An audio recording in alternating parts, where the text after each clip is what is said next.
जय हिंद दोस्तों।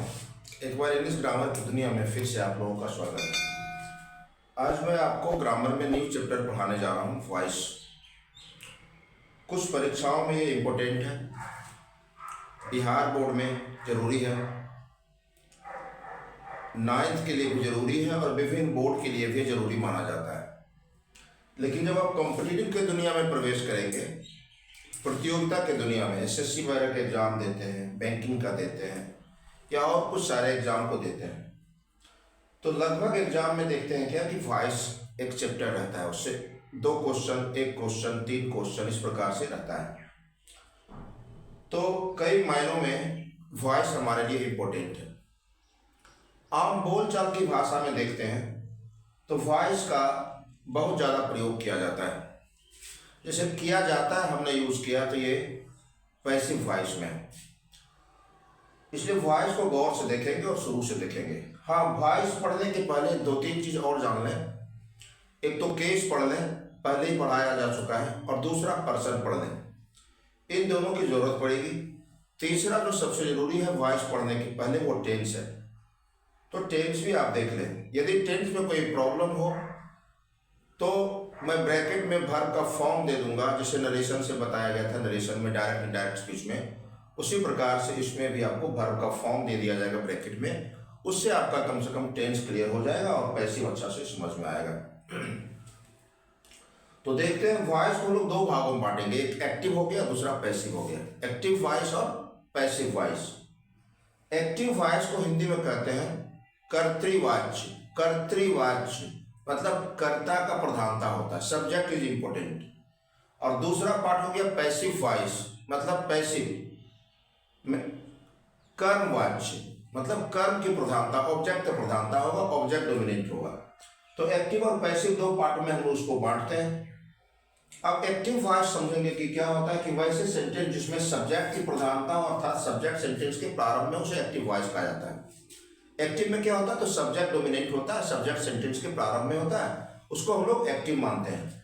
जैसे देखिए, आई टीच इंग्लिश, मैं अंग्रेजी पढ़ाता हूँ। तो आई क्या हो गया, यहाँ पे सब्जेक्ट हो गया। आप देख रहे हैं कि आई कहाँ पे है, तो सेंटेंस के प्रारंभ में आप देख रहे हैं कि आ रहा है। दूसरा है दे आर सपोर्टिंग मी, तो दे सेंटेंस के प्रारंभ में है, मतलब सब्जेक्ट सेंटेंस के प्रारंभ में, इसलिए सेंटेंस एक्टिव वॉइस में है। अब पैसिव वॉइस समझेंगे, वैसे सेंटेंस जिसमें ऑब्जेक्ट की प्रधानता हो, अर्थात ऑब्जेक्ट सब्जेक्ट के रूप में सेंटेंस के प्रारंभ में, उसे हम लोग पैसिव वॉइस कहते हैं। अब जैसे हम लोग आई टीच इंग्लिश को पैसिव यदि बना दें, तो पैसिव में क्या करते हैं कि सबसे पहले हम लोग ऑब्जेक्ट डालते हैं।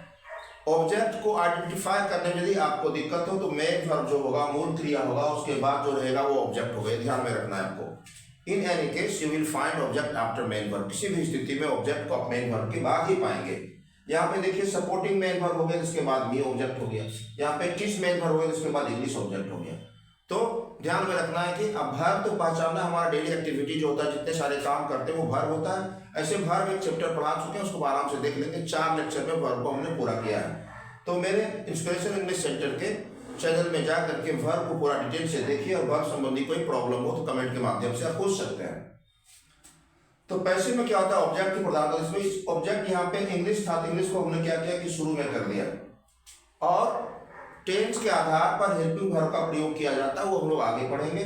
लेकिन ये ध्यान रखना है कि किसी भी पैसिव वॉइस में वर्ब का तीसरा फॉर्म का यूज होता है। In any case we have to use V3 in passive. किसी भी स्थिति में पैसिव वॉइस में आपको V3 का यूज करना है। तो आई टीच इंग्लिश का पैसिव हो गया, English is taught by me. अब देखिए, आई सब्जेक्ट था, इसको ऑब्जेक्ट के रूप में यहाँ पे बाद में रख दिया गया है। अब यहाँ पे देखेंगे दे आर सपोर्टिंग मी, तो I am being supported by them. अब यहाँ पे मी का क्या था, ऑब्जेक्ट था, तो मी ऑब्जेक्ट था, इसको सब्जेक्ट के रूप में शुरू में आई में रख दिया गया है, और टेंस के आधार पर हम लोग कर दिए। आई जी रहता तो बीइंग का प्रयोग करते हैं, उसको हम लोग रूल के माध्यम से अच्छी तरह से समझेंगे। अब देखेंगे क्या, तो एक्टिव पैसिव में क्या होता है कि सब्जेक्ट को आप ऑब्जेक्ट में बदल देते हैं, ऑब्जेक्ट को सब्जेक्ट में बदल देते हैं। ध्यान देंगे यहाँ पे, देखिए यहाँ पे आई सब्जेक्ट था, इसको ऑब्जेक्ट बदल दिया तो मी आ गया। यहाँ पे देखिए मी ऑब्जेक्ट था, तो यहाँ पे इसको हम लोग सब्जेक्ट में कर दिया तो आई हो गया। तो ऑब्जेक्ट को सब्जेक्ट में, सब्जेक्ट को ऑब्जेक्ट में चेंज किया जाता है, ये आपको ध्यान में रखना है। तो आई का ऑब्जेक्ट मी होता है, मी का सब्जेक्ट आई होता है। इसी प्रकार से पूरा लिस्ट आपको दे दिया गया। वी का अस होता है, अस का वी हो जाएगा। यू का यू होता है, ही का हिम होता है, ऑब्जेक्ट सब्जेक्ट इसका ही हो जाएगा। इस प्रकार से आपको क्या करना है कि इन सारी चीज़ों की इस लिस्ट को अच्छी तरह से देख लेना है, और यदि कोई प्रॉब्लम हो तो आप निश्चित रूप से उसको पूछेंगे। अब देखते हैं हम लोग चेंज कैसे करते हैं। तो how to change into passive from active. अब एक्टिव से पैसिव में चेंज कैसे करेंगे। सबसे पहला चीज तो ध्यान रखना है कि आपको टेंस पहचानना है। ऐसे पहचानने के लिए हमने यहाँ पे क्या कर दिया है कि वर्ब का फॉर्म ब्रैकेट में दे दिया है। तो पहला रूल पढ़ रहे हैं passive of present indefinite. Present indefinite कहिए या सिंपल प्रेजेंट कहिए, दोनों एक ही चीज है। तो इसमें V1 रहता है प्रेजेंट इंडिफिनिट में, V5 रहता है, हेल्पिंग वर्ब यदि रहेगा तो डू डज रहेगा, ध्यान रखना है। एग्जाम्पल देखेंगे, she sings a song daily, वह हर दिन एक गाना गाती है। अ सॉन्ग ऑब्जेक्ट हो गया, बताया गया था कि शुरू में हम लोग क्या करते हैं कि सब्जेक्ट की जगह पे ऑब्जेक्ट को ले आते हैं। अ सॉन्ग इज, और ये भी बताया गया था कि किसी भी टेंस का सेंटेंस हो उसमें V3 का यूज आपको करना ही पड़ेगा। तो अ सॉन्ग इज संग हो गया V3, अदर्स दे दिए डेली बाय हर। अब ध्यान देंगे कि बाय हर के बाद हम यदि अदर्स दे देंगे तो कोई दिक्कत नहीं है। ये ट्रांसफॉर्मेशन के तहत हमारा वॉइस आता है, इसमें मीनिंग चेंज नहीं होना चाहिए। We can change the form but we can't change the meaning. Form तो बदलता है, मीनिंग हम लोग कभी भी इसका नहीं बदल सकते हैं, ध्यान रखना है। और दूसरा passive of present continuous. Present continuous को आप प्रेजेंट इम्परफेक्ट भी कह सकते हैं, प्रेजेंट प्रोग्रेसिव भी कह सकते हैं। जैसे जैसे जिन क्षेत्र में या जिन टीचर के द्वारा जो भी पढ़े हैं, तीनों एक ही चीज है। प्रेजेंट इम्परफेक्ट एक ही है, प्रेजेंट कंटिन्यूअस वही है, प्रेजेंट प्रोग्रेसिव वही है, ध्यान रखना है। पहचानना केवल किसमें इजमार रहता है और V4 का प्रयोग किया जाता है। तो इसमें क्या करते हैं, ऑब्जेक्ट को हम लोग सब्जेक्ट के रूप में शुरू में रख देते हैं, फिर इजमार देना पड़ता है। चूंकि ING दिया रहता है इसमें, तो ING के बदले आपको क्या करना पड़ेगा कि बीइंग का प्रयोग करना पड़ेगा। फिर V3 देना पड़ता है, फिर अदर्स जो होता है वो दे देते हैं, फिर बाय देते हैं, फिर सब्जेक्ट को हम लोग ऑब्जेक्ट में कर देते हैं। O से ऑब्जेक्ट, S से सब्जेक्ट, समझ जाएंगे। O से ऑब्जेक्ट, S से सब्जेक्ट, OTS से अदर्स हो गया। एग्जाम्पल से क्लियर कर लिया। They are running a movement these days, वे लोग इन दिनों एक आंदोलन चला रहे हैं। अब ऑब्जेक्ट क्या हो गया, बताया गया था कि बार बार आपको बताया जा रहा है कि मेन वर्ब के बाद जो होगा वही ऑब्जेक्ट होगा। ऑब्जेक्ट को पहचानना और टेंस को पहचानना, तो वॉइस कभी भी गलत नहीं होगा। अब मूवमेंट हेल्पिंग वर्ब यहाँ पे ये नहीं कि आर दिया हुआ तो हम लोग आर दे देंगे। जो हमारा ऑब्जेक्ट सब्जेक्ट के जगह पे लाएंगे वो सिंगुलर होगा तो वर्ब सिंगुलर लगाएंगे, वो प्लुरल होगा तो वर्ब प्लुरल लगाएंगे। अब यहाँ पे आर लगा तो यहाँ पे आर लगाना जरूरी नहीं है, ये ध्यान में आपको रखना है। अब मूवमेंट सिमिलर है इसलिए यहाँ पे इज कर दिए, और ING के बदले हम लोग बीइंग करते हैं, बीइंग लगा दिए। फिर V3 रन का V3 होता है, रन ही होता है। दिस डेज हो गया और बाय डे का देम हो गया। अब रूल थर्ड समझेंगे, passive of present perfect. Present perfect कैसे पहचानेंगे, इसमें हैज हैव का प्रयोग किया जाता है, वर्ब 3 का प्रयोग किया जाता है। इसमें भी सेम चीज है, ऑब्जेक्ट को सब्जेक्ट में कर देना, हैज हैव देना, हैज हैव के बाद बीन आपको पैसिव में जरूर देना है। फिर V3 रहेगा, अदर्स रहेगा, बाय रहेगा, और सब्जेक्ट को आप ऑब्जेक्ट में डाल देंगे। एक एग्जांपल से आप क्लियर कर लीजिएगा। You have broken my trust, तुमने मेरा विश्वास तोड़ा है, या तुम मेरे विश्वास को तोड़ चुके हो। अब चूंकि यहाँ पे ब्रोकन V3 हो गया, वर्ब हो गया, मेन वर्ब हो गया, मेन वर्ब के बाद माई ट्रस्ट हो गया, कि ऑब्जेक्ट हो गया, तो ऑब्जेक्ट को आप क्या करेंगे तो शुरू में डाल देंगे। तो माई ट्रस्ट हैज, ये सिंगुलर हो गया। देखिए बार बार बताया जा रहा है कि जो ऑब्जेक्ट को शुरू में लाएंगे वो सिंगुलर होगा तो सिंगुलर वर्ब, प्लुरल होगा प्लुरल वर्ब। ये नहीं कि हैव देंगे तो हैज यहाँ पे हैव कर देंगे। तो यहाँ पे हैज का प्रयोग हो गया, हैज, फिर V3 बीन होता है, फिर V3 ब्रोकन हो गया, बाय हो गया, यू हो गया। रूल 4 देखेंगे, passive of past indefinite. Simple past भी कहिए, कोई दिक्कत नहीं है। पास्ट इंडिफिनिट कैसे पहचाने, तो V2 का यूज होता है, वर्ब का दूसरा रूप, जैसे सी का साव, राइट का रोड, ईट का एट, गो का वेंट, इस तरह करके V2 उसमें दिया रहता है। और हेल्पिंग वर्ब रहेगा तो डिड रहेगा, और डिड जब रहेगा तो V1 हो जाता है, ये ध्यान रखना है। ऐसे हम वर्ब में पढ़ा चुके हैं। वर्ब अच्छा से देखिए, मेरा 4 पार्ट में 4 लेक्चर पूरा वर्ब डिटेल में बताया जा चुका है आपको। और आगे बढ़ते हैं। एग्जाम्पल देखिएगा, India defeated Pakistan several times, Bharat ने पाकिस्तान को अनेक बार पराजित किया। क्रिकेट में पराजित किया है, वर्ल्ड कप में तो आज तक पाकिस्तान जीता ही नहीं इंडिया से। और ऐसे वार भी जो हुआ था 3 टाइम्स, पाकिस्तान फॉट वार अगेंस्ट इंडिया, 3 बार लड़ा था। 1965 में लाल बहादुर शास्त्री रीजन में तो पराजित हो गया था, लाहौर तक हमारी सेना चली गई थी। उसके बाद 1971 में बांग्लादेश उससे पाकिस्तान टूट करके बांग्लादेश और पाकिस्तान 2 देश हो गया था। उसमें इंदिरा गांधी की सरकार थी, लगभग 90,000 पाकिस्तानी सैनिक को सरेंडर करना पड़ा था। फिर भारत ने उदारता दिखाया, उन सारे सैनिकों की जान को बकस दिया, पाकिस्तान को लौटा दिया। और फिर वाजपेयी जी के समय में 1999 में कारगिल वार हुआ था। कारगिल वार के दौरान भी पाकिस्तान को मुंह की खानी पड़ी थी, फिर भी वो बार बार हम लोगों से युद्ध का प्रयास करते रहता है। और बार बार मुंह की खानी पड़ती है, बेइज्जत होकर के वापस लौटना पड़ता है। तो आप देखिए, खैर ये पॉलिटिकल बात हो गया या फिर कुछ जीके की बात हो गई। अब आगे देखेंगे इसको लोग पैसे में जब करेंगे तो पाकिस्तान क्या है कि यहाँ पे ऑब्जेक्ट है, ऑब्जेक्ट को हम लोग क्या करेंगे, सब्जेक्ट के जगह पे शुरू में ला देंगे। तो पाकिस्तान वार देना पड़ेगा, V3 डिफीटेड अदर्स में सेवरल टाइम्स हो गया, और बाय इंडिया सब्जेक्ट जो था उसको ऑब्जेक्ट में बाय के बाद हम लोग ला देते हैं।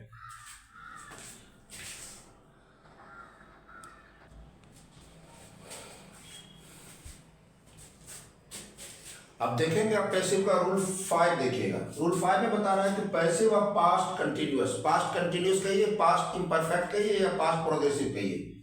तो पास्ट कंटिन्यूअस कैसे पहचानेंगे, इसमें वाज वर रहेगा और V4 रहेगा।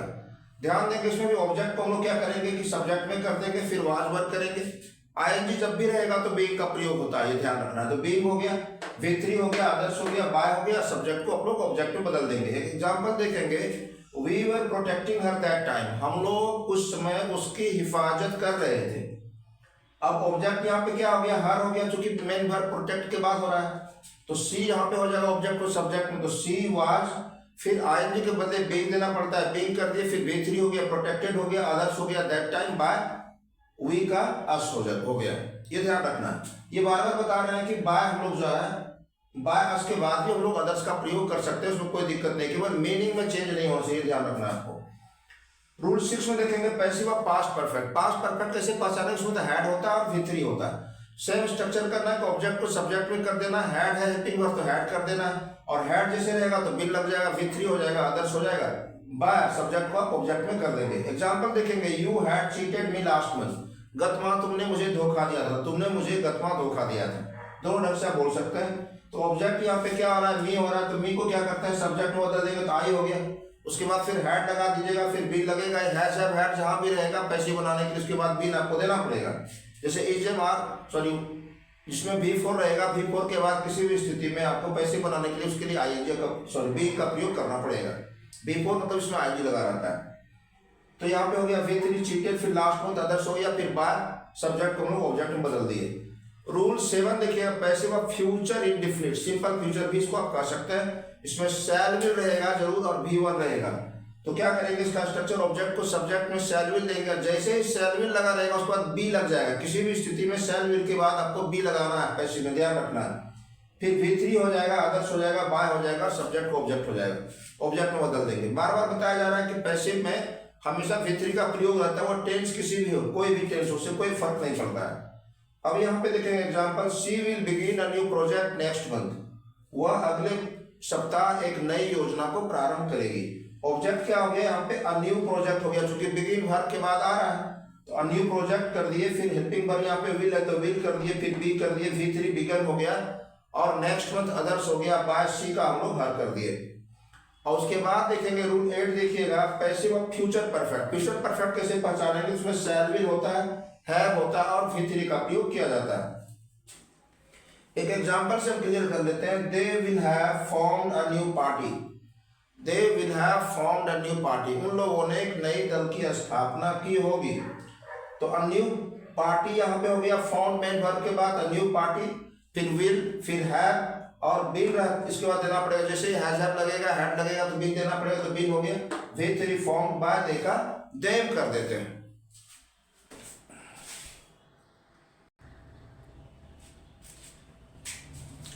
अब थोड़ा सा हम लोग क्या देख लेते हैं, तो सामान्यतः present perfect continuous, past perfect continuous, future imperfect तथा फ्यूचर परफेक्ट का पैसिव नहीं होता है।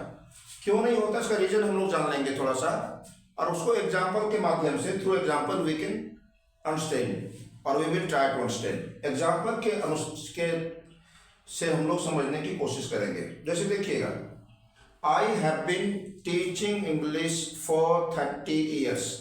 अब ये कौन सा टेंस हो गया, तो टेंस यदि आप देखेंगे तो ये प्रेजेंट परफेक्ट हो गया, प्रेजेंट परफेक्ट कंटिन्यूअस टेंस हो गया, ठीक है। अब प्रेजेंट परफेक्ट कंटिन्यूअस को लोग पैसिव बना करके देखते हैं। तो ऑब्जेक्ट को शुरू में रखेंगे तो इंग्लिश रख दिए, उसके बाद हैज हो गया, फिर बीइंग हो गया, और फिर बीइंग हो गया, फिर V3 हो गया। अब इसमें देखिए दिक्कत क्या है, दिक्कत कहाँ पे आ रहा है। दिक्कत आ रहा, दो बी फॉर्म का यूज एक साथ सामान्य तौर पे हम लोग नहीं करते हैं। अब हैज हैव लगा हुआ तो बीइंग तो देना ही पड़ेगा, और आईएनजी के लिए यहाँ पे टीचिंग दिया हुआ तो बीइंग देना ही पड़ेगा। तो दो बी फॉर्म का यूज एक साथ प्रैक्टिकल नहीं माना जाता है, इसीलिए सामान्य तौर पे प्रेजेंट परफेक्ट कंटिन्यूअस का पैसिव नहीं होता है। सेम प्रॉब्लम है पास्ट परफेक्ट कंटिन्यूअस के साथ, क्योंकि उसमें केवल हैज हैव के बदले हैड हो जाता है, फिर बिन रहता है, बिफोर रहता ही है, तो उसमें भी वही प्रॉब्लम हमको फेस करना पड़ता है। और फ्यूचर परफेक्ट कंटिन्यूअस में भी ऐसे वो टेंस तो लगभग डिलीट खत्म हो गया है, ठीक है, यूज में अब नहीं है। फ्यूचर परफेक्ट कंटिन्यूअस में भी क्या है कि विल से के बाद हैव रहेगा, बिन रहेगा और बिफोर रहेगा। तो सेम प्रॉब्लम वहां भी है कि बिन के बाद भी बिन भी देना पड़ेगा हैज हैव के बाद, और बीइंग भी देना पड़ेगा आईएनजी के बदले, तो प्रॉब्लम हो रहा है। अब देखेंगे एक हम लोग फ्यूचर इम्परफेक्ट या फ्यूचर कंटिन्यूअस का देखेंगे क्या प्रॉब्लम है, फ्यूचर कंटिन्यूअस का या फ्यूचर इम्परफेक्ट का। ये she will be doing this work, object हो गया दिस वर्क, तो दिस वर्क विल, फिर बी तो है तो देना ही पड़ेगा, और बीइंग यहाँ पे देना पड़ेगा आईएनजी के बदले। We are facing the same problem here, to be forms are being used. अब यहाँ भी बी हो रहा है, यहाँ पे बीइंग हो रहा है, इसलिए सामान्य तौर पे प्रैक्टिकली इन सभी का पैसिव नहीं होता है। एग्जाम में तो निश्चित रूप से नहीं पूछा जाएगा, क्योंकि that may be a matter of dispute, ये विवाद का विषय हो सकता है। अब रूल आगे देखेंगे, थोड़ा सा हम लोग क्वेश्चन में आ जाएंगे। तो रूल आगे क्या देख रहे हैं, तो रूल 9 में देख रहे हैं कि passive of the sentences start with do form, मतलब प्रेजेंट इंडेफिनिट और पास्ट इंडेफिनिट के क्वेश्चन का पैसिव। डू फॉर्म मतलब बताया थे भर में, फिर बार बार बता रहे हैं कि आप यदि दिक्कत हो भर में तो भर मेरा एक चैप्टर देख लीजिए, 4 लेक्चर में पूरा कंप्लीट कर दिया गया भर को। तो यहाँ पे देखिए है कि अगर डू फॉर्म में डू डस डिड होता है, तो प्रेजेंट इंडेफिनिट और पास्ट इंडेफिनिट के क्वेश्चन का पैसिव। एग्जाम स्ट्रक्चर हो जाएगा is am are was were कर देंगे शुरू में, ऑब्जेक्ट को सब्जेक्ट में B3 अदर्स वाय सब्जेक्ट ऑब्जेक्ट में प्लस क्वेश्चन मार्क कर देंगे। एग्जांपल से क्लियर कर लेते हैं। डू दे सप्रेस यू, क्या वे लोग तुम्हें सताते हैं, ऑटोमेटिकली यहाँ पे यू ऑब्जेक्ट हो रहा है तो आर हो जाएगा। 10 चूंकि यहाँ पे डू लगा रहा है तो प्रेजेंट का प्रयोग हो रहा है, तो are you suppressed by them. अब रूल 10 हम लोग देखते हैं, passive of the sentences start with be form. Be form में is am are was were होता है, 5 होता है, is am are was were, मतलब प्रेजेंट इम्परफेक्ट और पास्ट इम्परफेक्ट में प्रेजेंट कंटिन्यूअस और पास्ट कंटिन्यूअस के क्वेश्चन का पैसिव हो रहा है। स्ट्रक्चर में is am are was were कर देंगे, ऑब्जेक्ट को सब्जेक्ट में चूंकि आईजी लगा रहता है इसमें तो हम लोग बीइंग कर देते हैं, फिर V3 हो गया, अदर्स हो गया, बाय हो गया, सब्जेक्ट को आप ऑब्जेक्ट में कर देंगे। एग्जांपल से क्लियर करेंगे, are you leading this movement, क्या तुम इस आंदोलन का नेतृत्व कर रहे हो। ऑब्जेक्ट यहाँ पे हो गया दिस मूवमेंट, चूंकि लीडिंग मेन वर्ब है उसके बाद यहाँ पे आ रहा है सिंगुलर है, इसलिए यहाँ पे हम लोग इज का यूज कर देते हैं। इज दिस मूवमेंट, यहाँ पे ध्यान दीजिएगा, is this movement being led by you. अब यहाँ पे हम लोग देखते हैं 11, रूल 11 देखते हैं। Passive of the sentences start with have form. Have form इससे स्टार्ट होगा, मतलब प्रेजेंट परफेक्ट और पास्ट परफेक्ट के क्वेश्चन का ये पैसिव हो गया। अब हैज हैव हैड शुरू में कर दिए हम लोग, ऑब्जेक्ट को सब्जेक्ट करना पड़ेगा, बीइंग करना पड़ेगा, V3। केवल क्या होता है कि क्वेश्चन हेल्पिंग वर्ब को शुरू में लगा देना, बाद बाकी सारा वही स्ट्रक्चर को फॉलो आपको करना है। जैसे देखिएगा, has she won the first prize. अब has object the first prize हो गया, फिर बीइंग हो गया, फिर वॉन V3 वॉन हो गया, और बाय प्लस सब्जेक्ट को ऑब्जेक्ट में तो हार कर दिया गया। रूल 13 है पैसिव ऑफ ऑर्डर और कमांड। ऑर्डर कमांड कैसे पहचानेंगे, तो सेंटेंस होगा V1 से शुरू होगा, go there, come here, sit down, do this work, bring a glass of water. ये सारा क्या होता है कि V1 से सेंटेंस शुरू होता है, वो ऑर्डर या कमांड कहलाता है। अब ऑर्डर या कमांड का बोध होगा, V1 से सेंटेंस शुरू होगा, तो लेट से इसका आप लोग पैसे बनाएंगे, लेट, ठीक है, लेट से शुरू करना है आपको, तो लेट कर दिए, फिर ऑब्जेक्ट ऑब्जेक्ट ही रहेगा, क्योंकि लेट क्या होता है कि वर्ब होता है, मेन वर्ब के रूप में एक तरह से यूज हो जाता है, और transitive verb, intransitive verb, verb आपको हम बता चुके हैं, बार बार बता रहे हैं कि वर्ब चैप्टर को मेरा देख लीजिए स्पेशल इंग्लिश सेंटर के उसमें जाकर के। तो लेट ऑब्जेक्ट को ऑब्जेक्ट में ही रहने देंगे, फिर बी कर देंगे, V3 कर देंगे, और यहाँ पे अदर्स कर देंगे। बाय वगैरह देना नहीं है, क्योंकि इसमें सब्जेक्ट होता है नहीं, V1 से सेंटेंस होता है। जैसे देखेंगे, सेंड हिम देयर, V1 से सेंटेंस शुरू हो रहा, तो लेट शुरू में कर दिए, फिर हिम ऑब्जेक्ट था तो हिम कर दिए, फिर बी हो गया, V3 हो गया सेंड, और देयर हो गया आपका यहाँ अदर्स हो गया।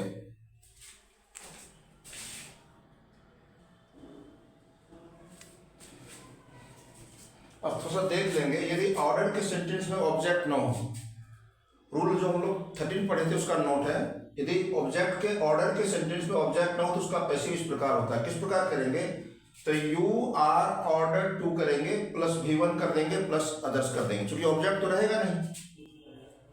एग्जाम्पल देखेंगे, गेट आउट एट वंस, शीघ्र ही बाहर जाओ या चले जाओ।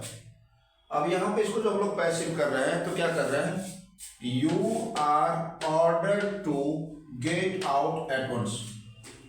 दूसरा एग्जाम्पल देखिएगा, वेट फॉर अ वाइल, कुछ देर प्रतीक्षा करो, तो you are order to wait for a while.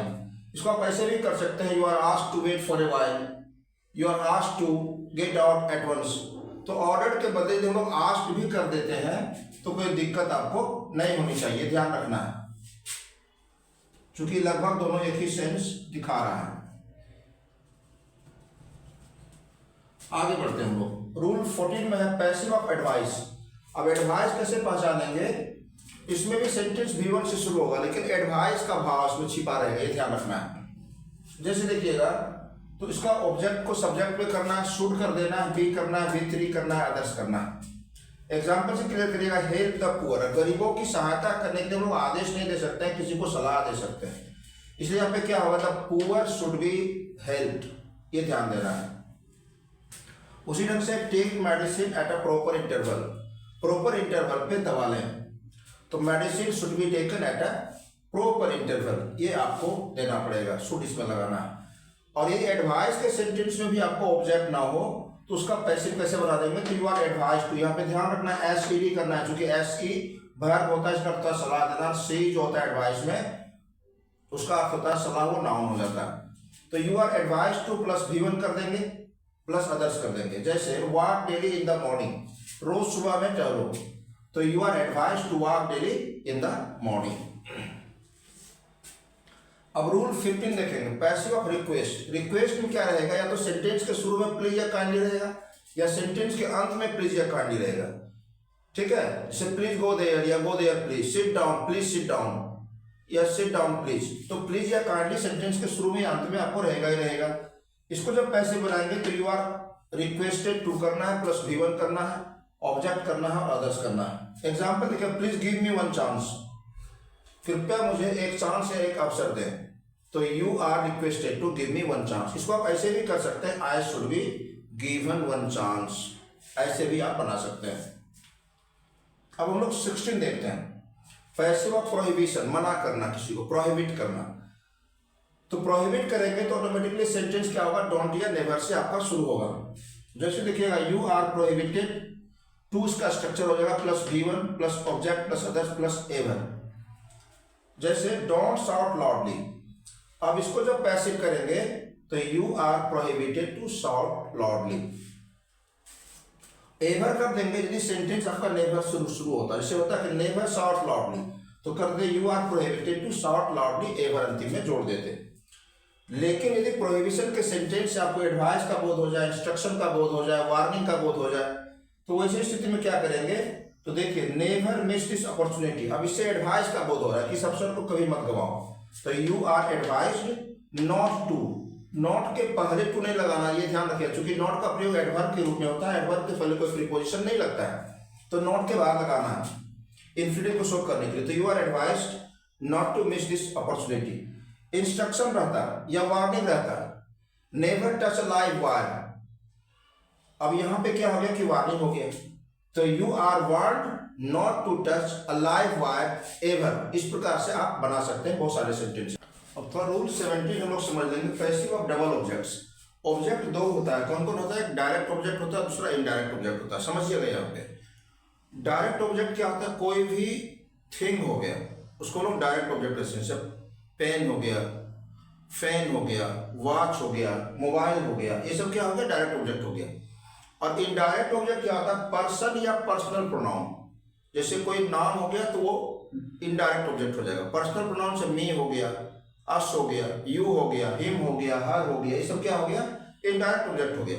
तो यदि किसी सेंटेंस में दो ऑब्जेक्ट रहेगा, जैसे देखिए इस सेंटेंस यहाँ पे देखेंगे आप, he gave me a pen, एक मी हो गया इनडायरेक्ट ऑब्जेक्ट, दूसरा हो गया अ पेन हो गया डायरेक्ट ऑब्जेक्ट हो गया, थिंग हो गया। इसको हम लोग दोनों ढंग से बना सकते हैं, पहले इनडायरेक्ट ऑब्जेक्ट को भी रख के बना सकते हैं, पहले डायरेक्ट ऑब्जेक्ट को भी रख के बना सकते हैं। तो पहला हम लोग डायरेक्ट ऑब्जेक्ट को रख करके बनाए, तो a pen was given to me by her. यहाँ पे ध्यान देंगे, यदि इनडायरेक्ट ऑब्जेक्ट बाद में रखेंगे मी हिम हर, तो उसके पहले आपको टू लगाना पड़ेगा। दूसरा ऑब्जेक्ट देखेंगे I was given a pen by her, तो दोनों ढंग से बना सकते हैं, उसमें कोई दिक्कत नहीं होनी चाहिए। स्ट्रक्चर जो जिस टेंस का होगा उसके आधार पर आपको बनाना है।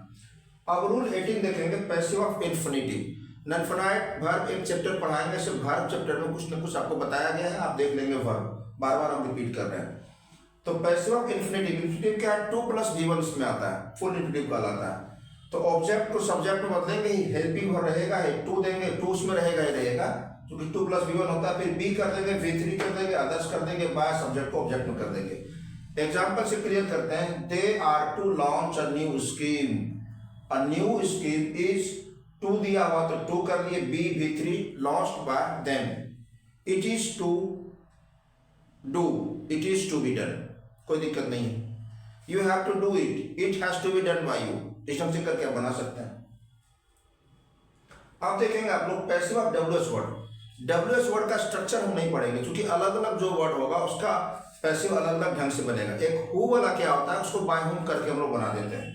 तो बाय, देखिए यहाँ पे who broke the chair, passive में by whom was the chair broken. दो चीज पे ध्यान रखना है, तो टेंस ध्यान में रखना कि किस टेंस का, जिसमें देखिए V2 है तो पास्ट इंडेफिनिट का, तो टेंस के आधार पर आपको क्या करना है कि हेल्पिंग वर्ब लगाना है। और दूसरा क्या आपको ध्यान में रखना है, तो दूसरा ध्यान में रखना है ऑब्जेक्ट सिंगुलर है कि प्लुरल, उसके अनुसार वर्ब लगाएंगे। यहाँ पे देखिए द चेयर क्या है कि सिंगुलर है, इसलिए यहाँ पे क्या है कि वाज हो गया, और पास्ट हो गया इसलिए वाज हो गया। Bye whom was the chair broken. Question mark से अंत होता है, क्वेश्चन मार्क से ही अंत सेंटेंस को करेंगे। दूसरा देखिएगा, हु थ्रेट्स यू, तुम्हें कौन धमकी देता है। अब हु को बाय हुम कर दिए, अब यहाँ पे देखिए थ्रेट्स है, प्रेजेंट इंडिफिनिट है, तो एजे मार्क लगेगा। अब यहाँ पे ऑब्जेक्ट यू था, इसलिए यहाँ पे क्या हो गया कि आर लग गया, तो by whom are you threatened, question mark लेंगे। What did you bring for me, तुमने मेरे लिए क्या लाया, व्हाट से, तो व्हाट वाला में बाय वैसे नहीं करना है, क्या करना है, व्हाट वाज ब्रॉट, टेंस के आधार पर, ऑब्जेक्ट के आधार पर करना है, what was brought for me by me. अब रूल 20 देखेंगे, 20 में कि पैसिव ऑफ मॉडल्स। मॉडल्स आपको पढ़ा चुके हैं वर्ब चैप्टर में, will, would, shall, should, may, might, can, could, must और टू, ये सब क्या होता है कि मॉडल्स होता है। अब देख लेंगे वर्ब, ऑब्जेक्ट को सब्जेक्ट में करेंगे, मॉडल जो रहेगा वो दे देना है, बी करना है, V3 अदर्स, बाय सब्जेक्ट को ऑब्जेक्ट में कर देना है। I can solve your problem easily, मैं तुम्हारी समस्या को आसानी पूर्वक सुलझा सकता हूँ। तो your problem can be solved easily by me, तुम्हारी समस्या को मेरे द्वारा आसानी पूर्वक सुलझाया जा सकता है, इसका पैसिव ये हो गया। अब जैसे हो गया यू शुड हेल्प हिम, तो he should be help by you, should हो गया, मॉडल्स हो गया, बी लगा के तो V3 फिर कर दिए। अब सेंटेंस देखेंगे, sentence begin with let, let से शुरू होता है तो कहीं कहीं कुछ अलग मीनिंग होता है, कहीं प्रपोजल होता है, कहीं सजेशन हो जाता है, सब कुछ हो जाता है। तो इसको देख लेंगे, let us discuss the matter, तो let the matter be discussed. लेकिन यदि लेट वाला से सेंटेंस शुरू और ऑब्जेक्ट नहीं रहे, जैसे दूसरा सेंटेंस देखिए, लेट अस डांस, यहाँ पे सॉरी, एक तो ये है लेट अस डांस, तो it is suggested that we should dance, it is suggested कर देंगे, दैट वी शुड जो रहेगा आपका शुड तो लगाना ही पड़ेगा आपको, और डांस कर देंगे। जो थोड़ा सा हम लोग और देख लेते हैं रूल 22। रूल 22 में क्या कहा जा रहा है कि पैसिव, कुछ पैसिव के सेंटेंसेस में बाय के बदले दूसरे प्रीपोजिशन का प्रयोग किया जाता है। जैसे सब में हम लोग करते हैं you teach me, I am taught by you, तो बाय करते हैं, तो बाय के बदले क्या करते हैं कि हम लोग को दूसरा प्रीपोजिशन देना पड़ता है। जैसे आप सेंटेंस से कुछ देख लेंगे कि I know you well, I know you well, इसका पैसिव क्या कर दीजिएगा, तो इसका पैसिव आप कर देंगे you are known well to me. यहां पे हम लोग बाय मी हम लोग नहीं कर सकते हैं, ध्यान रखना है, you are known well by me. दूसरा है शी सेटिस्फाइड मी, तो I was satisfied with her, यहां पे बाय हर नहीं करेंगे। तीसरा देखिएगा, they pleased me, I was pleased with them, तो प्लीज के साथ विद लगेगा। इसी प्रकार से और सारे कुछ होंगे, जानने के लिए कमेंट के माध्यम से पूछ सकते हैं कि और क्या है नहीं है। अब नोट देखेंगे और आखिरी देखेंगे आप कि सामान्यतः people, police, public, someone, somebody, no one, nobody, anyone, anybody, everyone, everybody, इन सभी का प्रयोग पैसिव में एजेंट के रूप में बाय के बाद नहीं करते हैं। क्यों नहीं करते हैं देखेंगे। पीपल स्पीक हिंदी इन बिहार, लोग बिहार में हिंदी बोलते हैं, तो Hindi spoken in Bihar. By people हम लोग नहीं करेंगे। क्यों नहीं करेंगे? कौन बोलेगा? पीपल ही बोलेगा, सीधा सीधी है, सिंपल सा चीज है।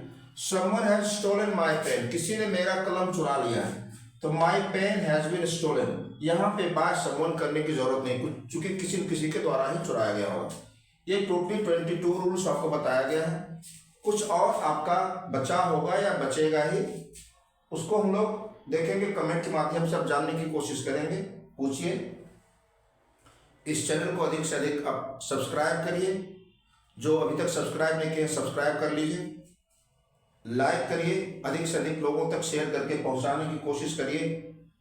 और कुछ जो आपको लगता होगा कहीं कुछ रूल मिसिंग है या कहीं कुछ समझने में प्रॉब्लम है, आपको प्रैक्टिस सेट जब दिया जाएगा तो उसके जरिए देखेंगे तो जो रेस्ट प्रॉब्लम्स होगा, all the problems will be solved in the through the next video.